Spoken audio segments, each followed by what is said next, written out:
নমস্কার বন্ধুরা, আমি সুস্মিতা মায়ের হেসেলে আপনাদের স্বাগত জানাই। আবার চলে এলাম নতুন দিনে নতুন একটা রেসিপি নিয়ে। তো আজকের রেসিপি হলো পালং চিকেন কষার রেসিপি। এই চিকেন কষার রেসিপিটা দুর্দান্ত লাগে, অবশ্যই আপনারা একবার বানিয়ে খাবেন, এটাই আমার রিকোয়েস্ট থাকলো। আর লাইক দিয়ে সম্পূর্ণ ভিডিওটা দেখা শুরু করে দিন। আমি কিভাবে পালং চিকেন কষাটা বানাই সেটা সম্পূর্ণ না দেখলে কিন্তু বাড়িতে আপনারা বানিয়ে খেতে পারবেন না। আর এত সুন্দর রেসিপিটা অবশ্যই সম্পূর্ণ ভিডিওটা দেখুন একটা লাইক দিয়ে। তা দেখুন, এখানে আমি কিছুটা চিকেন নিয়ে নিয়েছি। চিকেনটাকে আগে আমি ভালো করে ধুয়ে নিয়েছি। ধুয়ে একটা কাঁচের বোলের মধ্যে আমি কিছু মশলা দিয়ে ম্যারিনেট করে নেব। তার মধ্যে দিয়ে দিলাম আদা, রসুন, জিরে বাটা, যে এটা আমি পেস্ট করে রেখে দিয়েছিলাম একসঙ্গে, সেটা দিয়ে দিলাম। এবার দিয়ে দিলাম স্বাদ মতো লবণ, আর কালারের জন্য দিয়ে দেব হলুদ গুঁড়ো আর কাশ্মীর লঙ্কা, আর টেস্টের জন্য একটু মিট মশলা অবশ্যই আপনারা ব্যবহার করবেন। এখানে দেখুন মিট মশলাটাও দিয়ে দিলাম, আর কালারের জন্য দিয়ে দেব কাশ্মীর লঙ্কা। আমি যেহেতু কাঁচা লঙ্কা দিয়ে এই রান্নাটা করছি, তার জন্য কালারটা আনার জন্য আমি কাশ্মীর লঙ্কাটা ব্যবহার করলাম। আপনারা যদি শুকনো লঙ্কা দিয়ে এটা করেন তাহলে কিন্তু কাশ্মীর লঙ্কাটা দেয়া না গেলেও হবে। দেখুন সব কিছু দিলাম। এবার আমি কিছুটা টক দই দিয়ে দেব। টক দই আমি এখানে 2 চামচ ব্যবহার করেছি। টক দইটা দিয়ে সব কিছু দিয়ে ভালো করে আমি চিকেনটাকে এইভাবে ম্যারিনেট করে নেব। তো এইভাবে হালকা হাতে কিছুক্ষণ ভালো করে ডলে ডলে ম্যারিনেট করে নিলে এর টেস্টটা কিন্তু অসাধারণ আসে।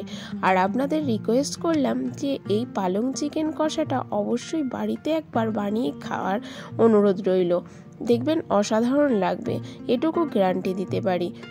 দেখুন ভালো করে আমার কষানো হয়ে গেল মাংসটাকে। সুন্দরভাবে কষিয়ে আমি ভালো করে এখানটা ঢাকা চাপা দিয়ে রেখে দেবো কিছুক্ষণের জন্য।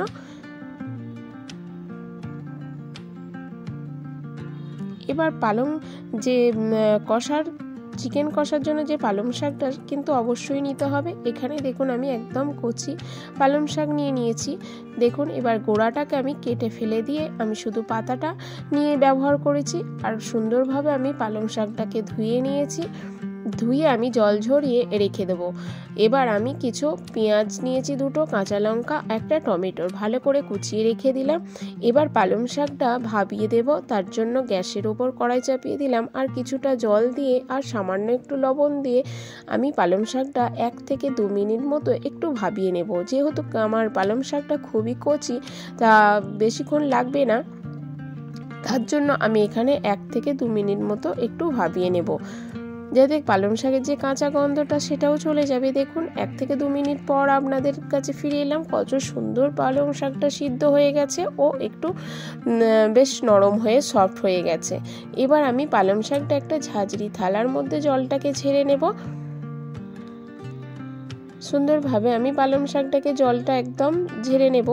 আর এই পালং শাকের কালার ভালো আনার জন্য, সবুজ কালারটা সেটা আনার জন্য আমি এখানে একটু ফ্রিজের জল দিয়ে দিলাম পালং শাকের মধ্যে, তাতে তাড়াতাড়ি পালং শাকটা ঠান্ডাও হয়ে যাবে আর কালারটাও সুন্দর থাকবে সবুজের। যে এবার কড়াইটাকে ভালো করে ধুয়ে এবার কড়াইয়ের মধ্যে পরিমাণ মতো সর্ষের তেল দিয়ে দিলাম। আমি যেহেতু মাংসটাকে ভালো করে কষিয়ে নেব, তার জন্য পরিমাণ মতো এখানে সর্ষের তেল দিয়ে কিছু গোটা গরম মশলা দিয়ে দিলাম। গোটা গরম মশলার মধ্যে দারচিনি, এলাচ, লবঙ্গ, একটা শুকনো লঙ্কা আর গোটা জিরে, এগুলো ভালো করে আমি একটু ভেজে নেব। ভেজে নেওয়ার পর যে কুচানো পেঁয়াজটা ছিল, সেই পেঁয়াজটা একটু লবণ দিয়ে ভালো করে এখানে ভেজে নেব।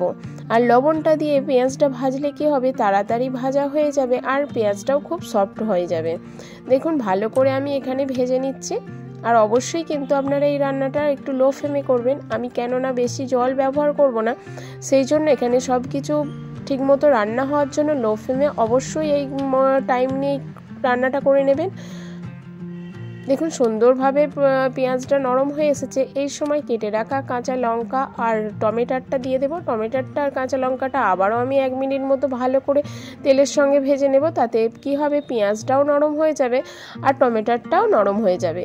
দেখুন এবার পালং শাকটাকে বেশ কিছুটা আমি এইভাবে টিপে নিয়ে জলটা বার করে নিয়ে আমি মিক্সার জারের মধ্যে একটু পেস্ট করে নেব। আর এদিকে আমার পেঁয়াজ আর টমেটোটাও নরম হয়ে গেছে। এবার ম্যারিনেট করা যে চিকেনটা ছিল সেই চিকেনটা এবার দিয়ে দেব। ভালো করে এবার চিকেনটাকে আমি কষিয়ে নেব। সুন্দরভাবে এখানে কষিয়ে নিতে হবে হালকা হাতে। আর যে ম্যাগনেট করা যে বাটিটাই ছিল সেই বাটিটাই একটু জল দিয়ে 1 কাপ মতো জল দিয়ে আমি ভালো করে মশলাটাকে ধুয়ে দিয়ে দেব। আর আমি এখানে আর এক্সট্রা কোনো জল আমি ব্যবহার করব না। দেখুন সেই জলটা আমি দিয়ে দিলাম 1 কাপ মতো। এই জলের মধ্যেই আমি পুরো রান্নাটাই আমি করব। এক্সট্রা আর কোনো জল আমি এখানে ব্যবহার করব না। তো সব কিছু আমি ভালো করে এখানে কষিয়ে নিয়ে আমি 2 থেকে 3 মিনিট মতো এইভাবে ঢাকা চাপা দিয়ে রেখে দিলাম। আর ফিরে এলাম, দেখুন কতটা জল বার হয়ে গেছে। গ্যাসটা লো ফ্লেমে দেওয়ার জন্য এত সুন্দর জলটা ভালোভাবে বার হয়ে গেছে। আর জলটাও বেশ কমবে না, লো ফ্লেমে এই রান্নাটা করলে খুব সহজেও চিকেনটা সিদ্ধ হয়ে যাবে আর খেতেও কিন্তু দুর্দান্ত হবে। দেখুন ভালো করে কষিয়ে নিয়ে আবারও আমি কিছুক্ষণ ঢাকা চাপা দিয়ে রেখে দেব। এইভাবে আমি 15 থেকে 20 মিনিট আমি মাংসটাকে ভালো করে কষিয়ে নেব। আর এখানে বলে রাখি, আমার চ্যানেলে যদি নতুন বন্ধু হয়ে থাকেন অবশ্যই চ্যানেলটাকে সাবস্ক্রাইব করে পাশে থাকা বেল আইকনটিটাকে প্রেস করে রাখবেন, যাতে আমি নিত্য নতুন কোনো রান্না ছাড়ার সঙ্গে সঙ্গে সবার আগে আপনাদের কাছে নোটিফিকেশান চলে যায়। আর আমার পুরনো বন্ধুদের অসংখ্য ধন্যবাদ আমাকে এইভাবে উৎসাহ দেওয়ার জন্য, সুন্দর সুন্দর কমেন্ট করার জন্য। দেখুন খুব সুন্দরভাবে মাংসটা কষানো হয়ে গেল। আবারও আমি 2 মিনিট পর ফিরে এলাম। দেখুন কত সুন্দর তেল ওপর থেকে ভেসে এসেছে আর সুন্দরভাবে মাংসটাও কষানো হয়ে গেছে। মাংসটা প্রায় সিদ্ধ হয়েই এসেছে।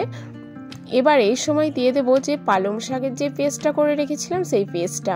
দেখুন কত সুন্দর পেস্টটা হয়েছে। এই পেস্টটা দিয়েও আবার আমারও প্রায় 5 মিনিট মতো আমি ভালো করে আমি কষিয়ে নেব মাংসটাকে। অবশ্যই কিন্তু লো ফ্লেমে এই রান্নাটা করবেন। এবার মিক্সির জারটা ধুয়ে কিছুটা জল দিয়ে দিলাম, 2 থেকে 3 চামচ মতো আমি জলটা দিলাম।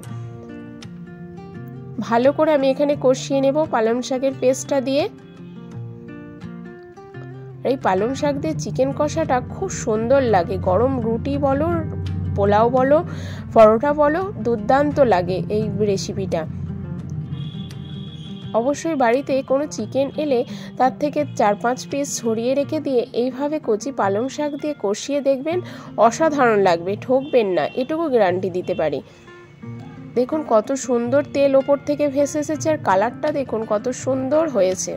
এইভাবে রান্নাটা করবেন লো ফ্লেমে।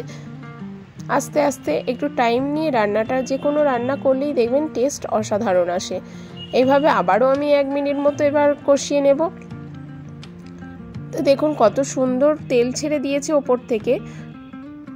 আর সুন্দরভাবে হালকা হাতে এইভাবে কষিয়ে নেব।